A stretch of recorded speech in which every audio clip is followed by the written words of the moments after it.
is the welcome message. Let us all please welcome the head of our National E911 Office, Executive Director, Francis Fajardo.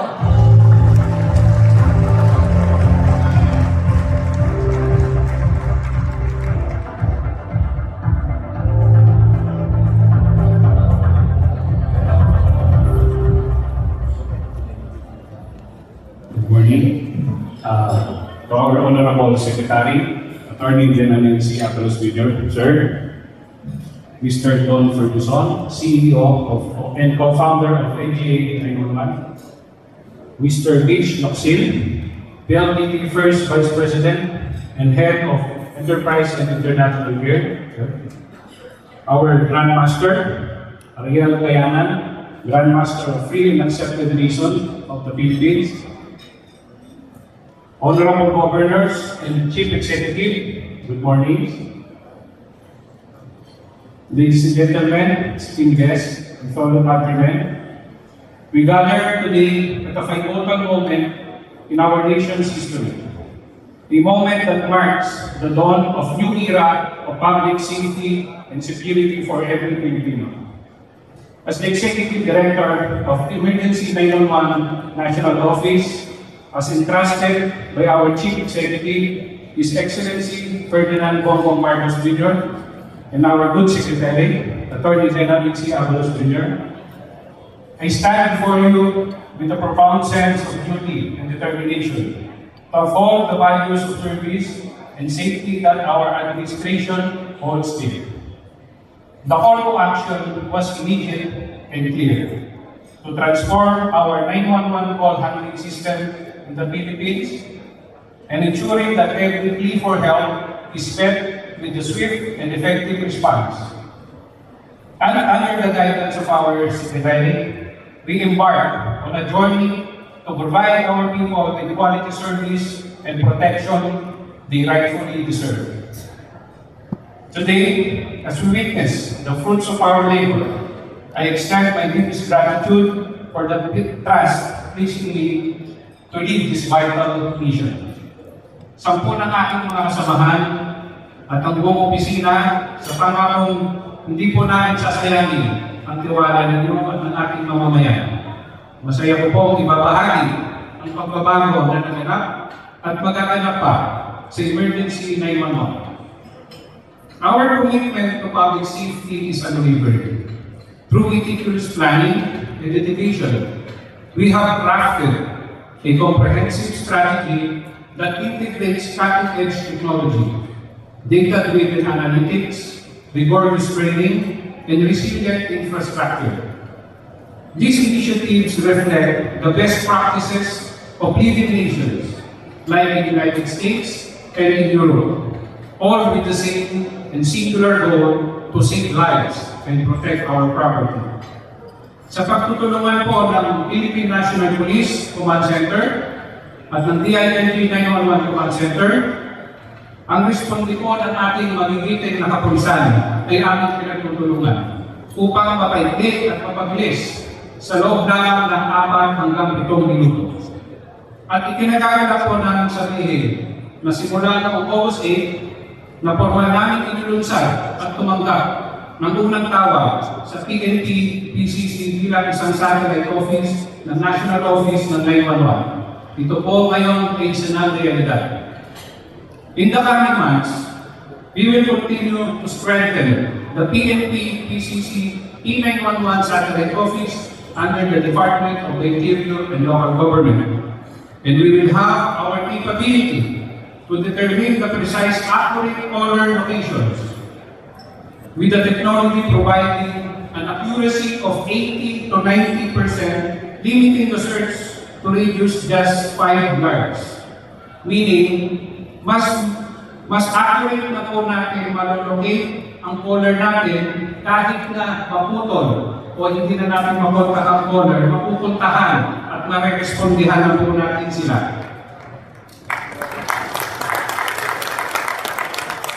At ito naman sa problema natin sa prank callers, malolocate na rin po natin at mapupuntahan natin ang mga nanloloko at masasampahan na natin ang naukulang demanda para maiwasan na ang ganitong mga sitwasyon. This advancement is already saving countless lives globally. Later, you will hear more about this from our speakers from NGA and Google, as well as other next-generation emergency call handling capabilities such as advanced mapping, incident management systems, 911 messaging, IP camera integration, intelligence tools, and many more. Our vision for 911 extends beyond mere efficiency. It envisions a future where digitalization and technology converge to optimize our emergency response capabilities. By leveraging these tools, we have consistently dispatched and arrived at the scene of our police resources within 4 to 7 minutes. An unprecedented 300 to 400 improvement in response times and overall efficiency. But our ambitions do not stop at the national level. We are committed in cascading to share our knowledge and expertise to all government units nationwide, fostering a culture of excellence and accountability at all levels of governance. Through the establishment of standards and incentive schemes, we aim to encourage the widespread participation in this shared mission. Asahan po ng ating mga butihing mayors na kami po ay patuloy na bababa at makikipagtulungan sa inyo bukod sa paggalang sa inyong otonomiya. Nais po namin ibahagi ang aming advance sa kaalaman patungkol sa teknolohiya ng komunikasyon. In my 9 months in office, we are proud to say or report that we have already tripled the number of activated emergency 911 local centers nationwide. And with many more LGUs expressing their interest in being activated emergency 911 local call centers before 2024 ends. As amended by Executive Order number 56, through 911 Commission, which is our Secretary, is the Chairman of the 911 Commission, and as the implementing arm of 911 National Program, the organizations from national, local, and private sectors have heeded our call to gather at this summit to support our advocacy for upholding public safety and security.